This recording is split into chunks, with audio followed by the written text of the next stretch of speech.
Olá, boa noite. Boa noite. A segunda turma do Supremo Tribunal Federal começou a julgar inquérito que investiga parlamentares do núcleo do Partido Progressista. Em um pedido de vista, suspendeu o julgamento sobre a validade de delação premiada da Operação Publicano, que revelou um esquema de corrupção na Receita Federal de Londrina, no Paraná.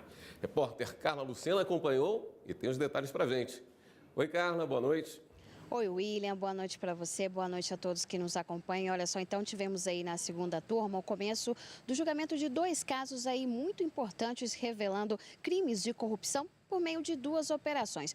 No esquema, então, envolvendo políticos do Partido Progressista, revelado pela Operação Lava Jato. E no segundo caso, tivemos aí a Operação Publicano, revelando um esquema de corrupção na Receita Federal de Londrina. Sobre este segundo caso, a grande discussão na segunda turma é saber se é válida a delação premiada do principal delator desta operação, Luiz Antônio de Souza. Ele assinou o primeiro acordo com o Ministério Público em 2015. Em 2016, esse acordo ele foi rompido porque, segundo o MP, ele estaria extorquindo os empresários para não denunciá-los. Em 2017, esse acordo ele foi retomado e foi assinado em um termo aditivo. Foi quando, então, pessoas que foram citadas nessas delações entraram com habeas corpus aqui no STF, alegando que esse aditivo, essa retomada da delação premiada de Luiz Antônio não seria aí válida. Vamos, então, acompanhar na reportagem como começou este caso.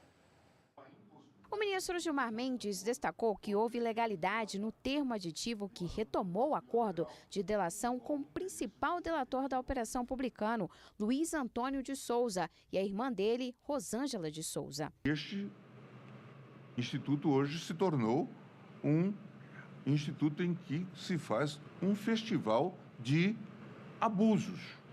Como este aqui é um caso de escola, não é? Em que, de fato, houve o acordo, houve a rescisão do acordo, houve a imputação de crimes por parte dos membros do Ministério Público e depois se faz um termo aditivo àquele, em que agora o delator desdiz o que disse. O julgamento foi suspenso após pedido de vista do ministro Edson Fachin, que pretende trazer o caso novamente à turma no começo de junho. O que está em questão aqui é o trancamento almejado, o trancamento da ação penal, e também em homenagem aos memoriais que recebi.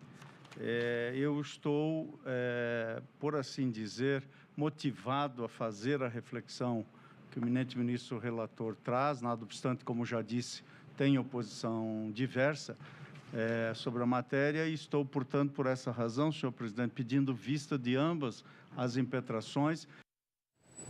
E olha só, então, na segunda turma de hoje, nós tivemos também o início do julgamento de um inquérito para ver se aceita a denúncia e torna réus 4 parlamentares do Partido Progressista, os deputados Aguinaldo Ribeiro, Eduardo da Fonte e Arthur Lira, e também o senador Ciro Nogueira. Eles são acusados de formarem aí uma quadrilha que teria desviado recursos da Petrobras. Esse esquema ele foi revelado na Operação Lava Jato. Na sessão de hoje, nós tivemos aí as sustentações orais, tanto da acusação, que é o Ministério Público Federal, e também os advogados de defesa. O julgamento ele não chegou a ser concluído hoje, porque por conta das sustentações orais, não seria possível concluir o voto dos 5 ministros que compõem a segunda turma, então eles decidiram aguardar uma sessão em que pudessem votar todos juntos nessa mesma sessão. Mas vamos então acompanhar na reportagem como foi o início do julgamento deste inquérito.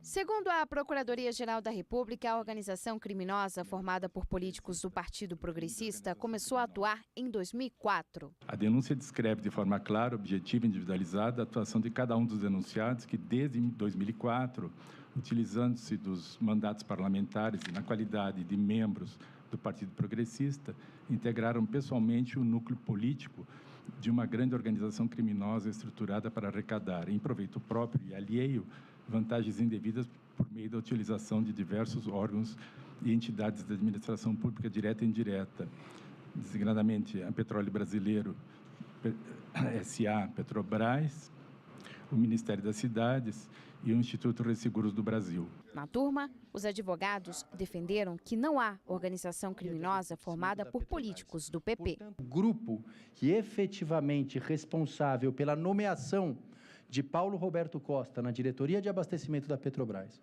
o grupo que fez Alberto Youssef o seu operador financeiro, O grupo que estruturou essa estratégia criminosa, como mencionado pela Procuradoria-Geral da República, era um grupo do qual o ora defendente não fazia parte.